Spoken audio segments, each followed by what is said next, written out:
Vamos lá, César, vamos conversar agora com quem? Com a doutora Ellen Contro, né? Que inclusive ela é psicóloga e sócia da Humano Mais, a empresa de gestão de RH, correto, César Gumana? 8h48. Perfeito, doutora Ellen, muito bom dia e muito agradecido por estar nos atendendo. Tudo bem? Bom dia. Bom dia, Fábio, César, bom dia a todos os ouvintes. É amanhã chuvosa aqui no Litoral Norte, como é que tá aí São Paulo, a capital? Aqui também a chuvinha vai acompanhar a gente, acho que o dia todo hoje, né? Então hoje realmente vamos ter um dia chuvoso aí em todo o estado, né? 8h48, doutor, é um prazer falar contigo, vamos falar sobre trabalho, estudo, né? E é claro que a gente fica naquela situação toda, né? As pessoas, nesse momento, bastante preocupadas em conseguir um campo, né? Conseguir um espaço no mercado de trabalho, né, César? Acho que essa é uma preocupação muito grande de todo brasileiro, né? E a maior preocupação é como conciliar também o trabalho e o estudo, né? Exatamente, essa é a nossa dúvida, né, doutora?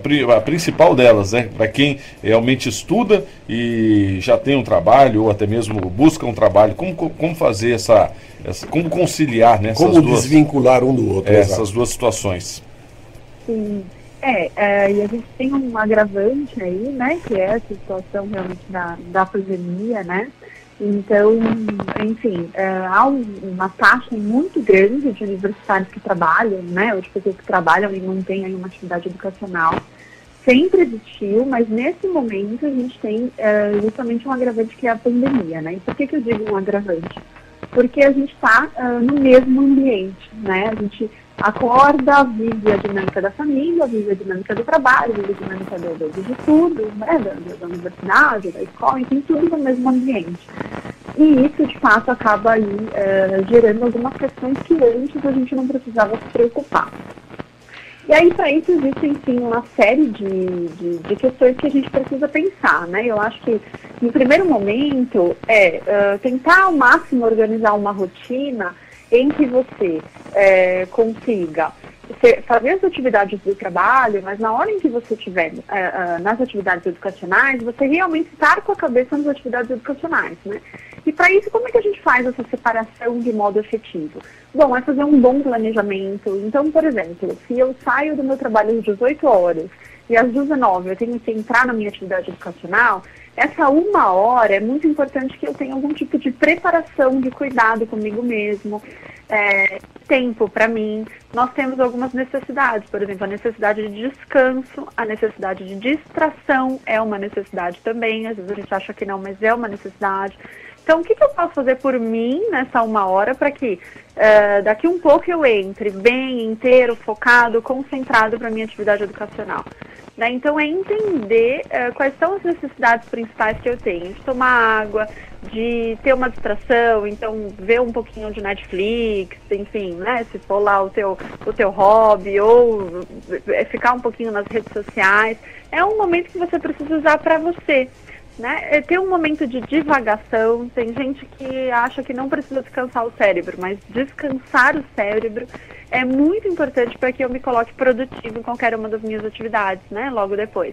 Então, como que eu descanso o cérebro? Deixa a mente devagar um pouquinho, né? Deixa os pensamentos irem, sem ter, naquele momento, nenhuma atividade focada. Correto. Então, essas são algumas estratégias, entre outras. Ter uma boa agenda, fazer um bom planejamento, enfim. Existem várias aí que a gente pode dar como sugestão. Agora, a minha preocupação maior é quando a pessoa trabalha remotamente e também estuda remotamente. Tudo em casa. E dá para fazer isso tudo em casa, doutora? Algumas pessoas podem achar uma facilidade maior, mas outras acabam entrando no relaxamento, né? Acaba relaxando, porque já está em casa mesmo. Aí, como coordenar isso tudo em casa? Não dormir até mais tarde, conciliar os afazeres de casa, domésticos, a família, as pessoas que estão em casa, às vezes receber visita e estar no horário de trabalho, às vezes, enfim, conciliar uma série de situações e ter que trabalhar em casa e estudar em casa. Essa é uma questão que tem preocupado muito, né? Porque em primeiro momento as pessoas estavam gostando muito, né, do home office. Olha que legal, as pessoas estão mais produtivas, né, estão rendendo mais. Na verdade, a gente teve um movimento tido como positivo do mercado nesse sentido do home office. Mas agora passado já praticamente um ano, né, que vivemos essa realidade, alguns estudos têm demonstrado que as pessoas estão ficando mais estressadas justamente porque a gente não consegue sair desse ambiente. A gente está no mesmo ambiente, como diz você, né? A gente está no ambiente da família, que é o ambiente do trabalho, que é o ambiente da escola, e é tudo no mesmo lugar. E fica muito difícil para o nosso cérebro fazer essa separação. E aí a gente tende a entrar no que a gente chama de estresse cognitivo, né? Tá tudo acontecendo ao mesmo tempo. Bom, algumas estratégias. Primeiro é fazer alguns combinados com a família, né? Então, de repente, olha, eu vou trabalhar aqui nesse cômodo, né? Vou tentar ter o máximo de silêncio possível, vou organizar aqui esse cômodo com coisas que são do trabalho, porque como que o nosso cérebro funciona? Por estímulo. Então, se eu chego num ambiente que eu já separei as coisas do trabalho e deixei próximo de mim, o meu cérebro entende que eu estou entrando na realidade do trabalho, digamos assim. Na hora do estudo, eu preciso tirar aquela realidade do trabalho próximo de mim e colocar alguns livros em cima da mesa, me organizar para estudar, que eu estou dando a informação para o meu cérebro que eu estou saindo do modo trabalho e entrando num modo estudante, né, num modo escolar, digamos assim. Então, o meu cérebro ele precisa desses estímulos até para ele tentar separar os ambientes de modo a sofrer menos, né? E aí tem uma outra questão que você citou, que é muito importante, que é entender os perfis. Tem pessoas que são mais relacionais, né? Então, existem aqueles perfis que a gente chama de perfis para fora, que são, de fato, esses mais comunicadores, extrovertidos e que precisam das relações. E esses perfis tendem a sofrer mais, porque está no mesmo ambiente o tempo inteiro, não sai daqui, não vê ninguém, não conversa, sempre tudo no online e nada substitui a experiência do real. Agora, tem aqueles outros perfis mais introvertidos, né, que são os perfis mais analíticos, enfim, que tendem a não sofrer tanto, mas não significa que também não sofrem com esse excesso, com essa overdose de mesmo ambiente, digamos assim, né. Então, de repente, nos horários de folga, abrir a janela, quem tem uma sacada, ir próximo, olhar a luz, olhar para o céu, ter contato, né, olhar para uma árvore. Tudo isso são estímulos que a gente vai dando para o nosso cérebro de mudanças de ambiente, mesmo que não sejam reais. Ok. Eu gostaria de fazer uma pergunta, doutora. Quando é que como nós podemos perceber no trabalho home office quando os resultados não estão sendo mais satisfatórios? Então, geralmente a gente usa os próprios indicadores aí, escolares ou organizacionais para entender. Então, às vezes tem um projeto, eu não consegui entregar a tempo, com a qualidade que eu habitualmente, né, conquistava, eu estou perdendo prova, trabalho na escola, minhas notas estão caindo, enfim, esses são sinais de que a minha produtividade está caindo. E tem uma outra questão que é o nosso ciclo biológico, né? Então, entender, cada um de nós deveria fazer essa autorreflexão em relação a como é que funciona o meu ciclo biológico. Então, tem pessoas que são, por exemplo, que a grande maioria das pessoas são mais ativas no período da manhã. Então, em geral, eu devo colocar as atividades que precisam de um tipo de capacidade intelectiva, né, de análise, de reflexão, nesse período da manhã. E, em geral, a maior parte das pessoas tendem a cair um pouco em nível de produtividade na parte da tarde, elas se sentem mais morosas, mais lentas. E, em geral, o ideal é colocar atividades mais operacionais na parte da tarde. Agora, existem pessoas que são extremamente funcionais à noite, que são as tidas noturnas, né? Então, eu preciso primeiro entender como é que funciona esse meu ciclo biológico para criar estratégias adequadas para que não caia a minha produtividade. Uma outra questão que tem atrapalhado muito a produtividade é a questão da falta de foco, né? A gente tem estímulos o tempo inteiro. Então, eu vou começar aqui a estudar, eu tenho uma prova, eu vou estudar, mas o meu celular não para de apitar, não para de chegar mensagem nas redes sociais. Esse tipo de coisa faz com que a minha atenção fique flutuante, meu cérebro fica o tempo todo sendo puxado para outras informações e eu tendo a acarretar ainda mais estresse, mais desgaste, porque eu não fiz o que eu tinha que fazer, não estudei para a prova, fiquei o tempo inteiro parando, dividindo a minha atenção. Então, a questão do foco nesse momento é um dos temas que a gente mais fala em relação à produtividade. A senhora trabalha numa empresa que faz gestão em RH, né? Vamos ver o outro lado agora. Como é que as empresas estão hoje avaliando o desempenho das pessoas que estão em home office?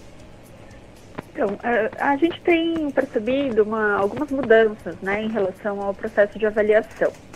Aqueles modelos de avaliação de performance, desempenho, produtividade que aconteciam antes da pandemia não estão sendo mais utilizados dentro do mesmo formato. Então, como é que está sendo essa avaliação de performance atualmente? Uma avaliação mais diária, semanal. Então, antigamente assim, né, antes da pandemia, a gente avaliava, por exemplo, uma vez a cada 6 meses, a maioria das empresas uma vez a cada ano, né, fazia uma avaliação geral de desempenho, produtividade, enfim. Hoje, como é que está sendo feito? Em geral, essas avaliações estão sendo ou diárias, ou semanais, ou no máximo mensais, né? Por quê? Porque a gente está entendendo como é que a gente funciona dentro desse formato. Tem pessoas em realidades diversas, gente que tem estrutura para trabalhar em casa, gente que não tem, gente que tem família de 2 pessoas, gente que tem 10 vivendo no mesmo ambiente. Não dá para você cobrar a mesma produtividade que cobrava antes da pandemia, quando tudo estava muito bem organizado, né? Então, o tipo de avaliação, ele acontece muito mais agora, digamos assim, momento a momento, né? Sem sobre aquela carga, aquela cobrança que acontecia antes da pandemia. Nós estávamos avaliando todo esse quadro que a senhora está nos expondo, mas também é verdade que nesse momento de pandemia, muitas crianças não estão indo para as escolas e isso deve ser um incômodo, né, para desviar a atenção das pessoas que estão em home office, né? Sim, é verdade. E aí a gente tem, né, uma questão de sobrecarga em cima das pessoas, e aí principalmente por isso que não dá para a gente cobrar os mesmos níveis de produtividade e performance de antes, porque fora essa questão existem as outras de saúde, preocupação do emprego, dentro da mesma família, enfim, uma série de questões que vão impactar sim a pessoa. E aí quando eu impacto a pessoa, impactou o profissional, não tem jeito, né? Somos uma pessoa só. E essa questão é importantíssima, porque as crianças demandam, né, dos pais, e é assim mesmo, a escola, o link, a apostila, onde está o livro, e você precisa ali dar um tipo de atenção, principalmente quando as crianças são pequenas. E esse tipo de assunto tem sido pauta nas empresas, no sentido de que a gestão seja flexível, né, que entenda esse momento, que respeite os horários de almoço dos seus profissionais, porque às vezes não é mais a pessoa só por ela, às vezes é a pessoa pela família, tem que parar, tem que fazer almoço para a família, para o filho que vai entrar numa aula online. Então, essas questões, na maioria das empresas, estão em pauta e com um olhar bem flexível, né? Olha, às vezes o seu gestor quer fazer uma reunião às 5 horas da tarde. Olha, será que a gente pode fazer num outro horário? Porque às 5 da tarde é a hora que eu tenho que dar janta para o meu filho, porque é a hora dele tomar banho, a hora dele jantar. Então, essas questões precisam ser conversadas e combinadas, né? E aí as empresas têm tido um tipo de flexibilidade e têm colocado esse assunto na mesa com um olhar humano para que as pessoas não sejam prejudicadas. Doutora, eu quero agradecer imensamente a sua participação aqui, a doutora Ellen Contro, aqui participando conosco, da Humano Mais. Até, inclusive, colocar aqui que quem quiser ter mais informações, até mesmo acompanhar aí o trabalho, né, da psicóloga Ellen Contro, é só entrar lá no @Humano Mais, né, a empresa de gestão de RH. Alguma outra pergunta, César? Não, satisfeitíssimo. Agradecer imensamente, deixar aqui os microfones da rádio sempre à sua disposição, viu, doutora Ellen? Muito obrigada, foi um prazer enorme e também estou à disposição de vocês.